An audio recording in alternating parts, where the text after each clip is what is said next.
गुरु चरण कमल देवो नमः। श्री माता पिता चरण कमल देवो नमः। श्री लक्ष्मी नारायणाभ्यां नमः। गुरुर्ब्रह्मा गुरुर्विष्णु गुरुर्देवो महेश्वरः गुरुर्साक्षात् परब्रह्म तस्मै श्री गुरवे नमः। गजाननं भूतगणाधिसेवितं कपितजम्बूफलचारुभक्षणम् उमासुतं शोकविनाशकारिकं नमामि विघ्नेश्वरपादिपङ्कजम्। सच्चिदानन्दरूपाय विश्वोत्पत्त्यादिहेतवे तापत्रयविनाशाय श्रीकृष्णाय वयं नमः। गजाननं भूतगणाधिसेवितं कपितजम्बूफलचारुभक्षणम् उमासुतं शोकविनाशकारिकं नमामि विघ्नेश्वरपादिपङ्कजम्। कि गद्दी के रक्षक हुओ हनुमान जी, लइके गदा चहु मोरे सिध्यावो। जो कोई दुष्ट निकेतन आवे, ताहि महाप्रभु मारि भगाओ। जो धरि ध्यान कथा सुनी है, ताके धन धान्य और सुख बढ़ावो। और विनती हमारे यही हनुमान जी, छोड़ के गढ़ी तुम यहाँ चली आओ। बैल चढ़े शिव जी मिले, गरुड़ चढ़े भगवान, सिंह चढ़ी माता मिले। तेरे पूर्ण सारे काम कथा प्रारंभ होते हैं। सुनो वीर हनुमान, राम लक्ष्मण जानकी, सदा करो कल्याण। बोल गोविंद भगवान की। श्री कृष्ण गोविंद हरे मुरारी, हे नाथ वासुदेवा। श्री कृष्ण गोविंद हरे मुरारी, हे नाथ वासुदेवा। हे नाथ नारायण वासुदेवा, हे नाथ नारायण वासुदेवा। श्री कृष्ण गोविंद हरे मुरारी, हे नाथ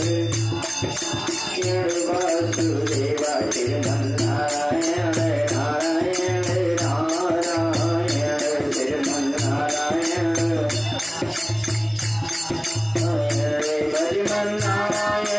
नारायण नारायण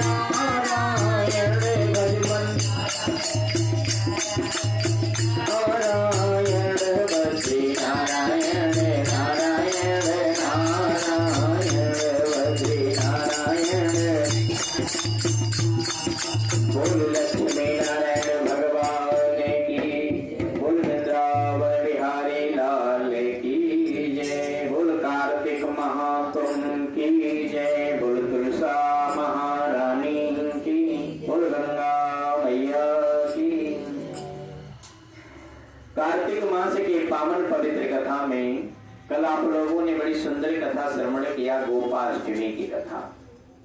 कि गाय माता का पूजन कैसे किया जाता है, क्यों किया जाता है। भगवान गाय माता की रक्षा करने के लिए, ब्राह्मणों की रक्षा करने के लिए, भक्तों की रक्षा करने के लिए उनका जन्म हुआ। ठाकुर जी ने पहली बार मैया यशोदा से जिद करने के बाद बछड़ा चढ़ाने के लिए गए अष्टमी तिथि में उसका नाम गोपाष्टमी हो गया। श्री सूत जी महाराज पूछते हैं कि प्रभु अष्टमी के बाद कौन सी कथा आती, कृपा करके सुनाइए। सूत जी महाराज कहने लगे कि हे ऋषियों, अष्टमी के बाद में कार्तिक शुक्ल पक्ष की नवमी तिथि को आंवला नवमी अर्थात अक्षय नवमी कहा जाता है। सो कृपया करके प्रभु ये बताइए कि आंवला तथा किन किन देवताओं की कितनी कितनी प्रदक्षिणा करना चाहिए। बहुत लोग जान नहीं पाते हैं, किसी की 3 प्रदक्षिणा, किसी की 7, किसी की 11। तो मैं ये जानना चाहता हूं कि प्रभु किसकी कितनी प्रदक्षिणा करने से मनुष्यों को अच्छा फल प्राप्त होता है, उनका फल बताइए। ये वार्ता सुनकर के नारद जी कहने लगे कि हे देवताओं, देवी जी की एक प्रदक्षिणा करनी चाहिए, माता रानी की एक ही प्रदक्षिणा करना चाहिए, सूर्य भगवान की 7 प्रदक्षिणा करना चाहिए। प्रदक्षिणा का मतलब जानते हैं? परिक्रमा। 7 प्रदक्षिणा करना चाहिए सूर्य भगवान का, अग्नि की 7 प्रदक्षिणा करना चाहिए, गणेश भगवान की 3 प्रदक्षिणा करना चाहिए और भगवान शंकर जी की आधी प्रदक्षिणा करना चाहिए।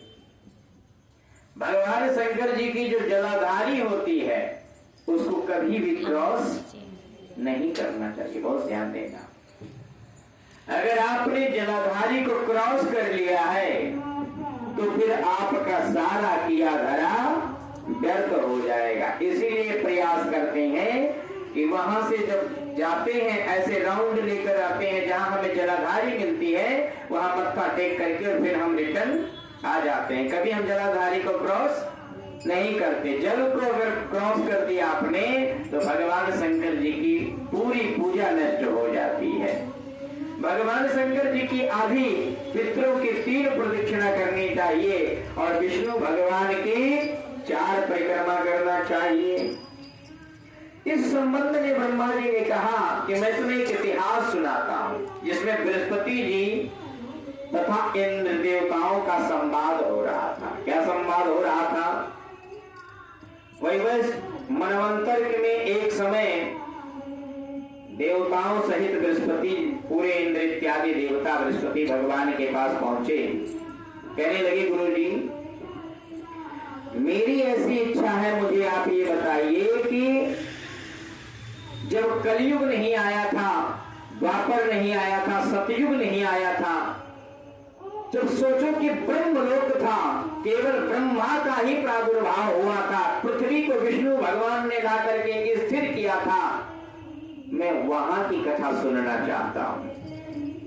कहने लगे, प्रभु जी इतना तो मैं भी आपको नहीं बता सकता हूं, क्योंकि जब मेरा जन्म हुआ था उस समय 6 मनवंतर बीत चुके थे। कितने मनवंतर? 6 मनवंतर। तो सोचो बात आपकी, जहां तब आप ही नहीं हो और उससे पहले कोई घटना घट गई तो आप उसके बारे में कैसे जान पाओगे? पूरी तरीके से नहीं जान पाओगे। बृहस्पति जी ने कहा कि देखो मैं तो पूरी तरीके से नहीं बता सकता, लेकिन आपके ही नगर में एक सुधर्मा नाम का ब्राह्मण रह रहा है। किस नाम का? सुधर्मा नाम का ब्राह्मण। यदि आप उनसे जाकर के सारी चीजें पूछो तो शायद वो बता देंगे। इंद्र आदि देवताओं ने बृहस्पति भगवान को साथ में लिया और ब्राह्मण देवता के पास पहुंच गए। ब्राह्मण देवता के पास जब पहुंचे तो ब्राह्मण देवता ने देखा कि भाई गुरु जी आए हैं, इंद्र आदि देवता हमारे यहाँ आए हैं, अतिथि आए हैं। तो बड़े मान सम्मान से अतिथि पूजन किया। पूजन करने के बाद पहले अतिथि का पहला काम होता है कि जब कोई ब्राह्मण गुरु आपके घर आवे तो पहला सम्मान उसका क्या होता है कि सबसे पहले उसका पाद प्रक्षालन करें, यानी उसका पैर धुले, पहला काम। उसके बाद में उसको उचित आसन देकर के बैठाएं और जो भी तुम्हारे पास जितना भी हो तुम्हारे पास नहीं है तो तुम 12 प्रकार के व्यंजन नहीं, जितना भी है उतना ही सामग्री आप उसके सामने लेकर के जाए। लेकिन यहाँ तो छोड़ो पाद प्रक्षालन की बात, अब प्रणाम करना और राम राम करना सबको बुरा लगता है, पैर धुलने की तो रीति चली गई। नए बच्चे जो आ रहे हैं वहां यहीं से पैर छू लेते हैं, तो छूना भी चाहे अगर बड़े कहने पर पहली बात तो छूना ही नहीं चाहते, और छूने के लिए भी कहो तो घुटना के ऊपर ही ऐसे छू लेते हैं। सोचो क्या पैर धुलेंगे ये। इस प्रकार के वचन को सुन करके खूब सेवा किया ब्राह्मण देवता ने इंद्र आदि का। इंद्र देवता की आंखें ब्राह्मण के साम्राज्य को देख करके फटी की फटी रह गई। वैभव, घर, मकान, दुकान, सुविधाएं इंद्र ने देखा तो इंद्र देख करके आश्चर्यचकित हो गए। क्यों?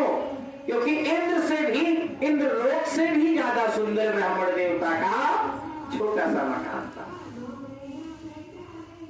चलते समय पे इंद्र देवता से बर्दाश्त नहीं हुआ। इंद्र एक ऐसे राजा हैं कि दूसरे की संपत्ति, दूसरे की पत्नी उनसे ज्यादा बर्दाश्त नहीं होती है, ये कारण बन जाता है। लेकिन राजा हैं, आज भी जो स्त्रियों को मासिक धर्म होता है, नदियों में खार निकलता है, भूमि बंजर होती है, पेड़ों पे गोंद निकलता है, ये इंद्र की ही देन है। ये ध्यान देना, ये किसकी देन है? इंद्र की देन है। इंद्र की गलती के कारण ऐसा हुआ। अब गलती का मान लो या मान लो कि अगर ऐसा नहीं होता तो सृष्टि का सर्जन ही नहीं होता, बालक ही नहीं होते। तो ये भी एक नियम समझ लो कि कुछ जो होता है वो अच्छे के लिए होता है। इंद्र देवता ने पूछा कि भाई ये सब वैभव कहां से तुम्हें मिला, और मैं सारी स्टार्टिंग की बातें सुनना चाहता हूं, कृपया करके बताइए। जब हम